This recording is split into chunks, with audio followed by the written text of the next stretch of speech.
നമസ്കാരം, ഞാൻ sunlight solar energy സൊല്യൂഷൻസിൻ്റെ MD. എൻ്റെ പേര് ബിജു.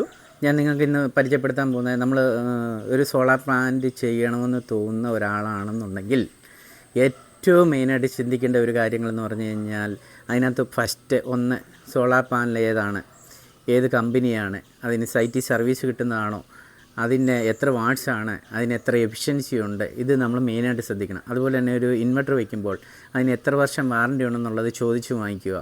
10 വർഷം വാറണ്ടി ഉള്ളതാണ്, സീറോ കോസ്റ്റ് ആണോ, ഓൺ സൈറ്റിൽ സർവീസാണോ, ഇതെല്ലാം നമ്മൾ മെയിനായിട്ട് നോക്കണം. ഞാനിന്ന് ചെയ്തുകൊണ്ടിരിക്കുന്നതെല്ലാം ഈ ഓൺ സൈറ്റ് സർവീസ് കിട്ടുന്ന സാധനങ്ങൾ മാത്രമാണ്.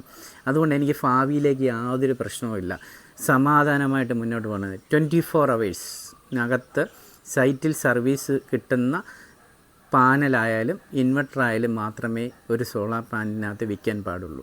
നമ്മൾ ശ്രദ്ധിക്കേണ്ട മെയിനായിട്ടുള്ള കാര്യങ്ങൾ, ഇപ്പോഴാണ് ഇഷ്ടംപോലെ വിപണിയിൽ ഇൻവെർട്ടറുകളുണ്ട്, പാനലുകളുണ്ട്. ഇതെല്ലാം നമ്മൾ ശ്രദ്ധിക്കേണ്ടതെന്ന് പറഞ്ഞു കഴിഞ്ഞാൽ സൂക്ഷിച്ച് ശ്രദ്ധിച്ച് നല്ല സാധനം തിരഞ്ഞെടുക്കുക.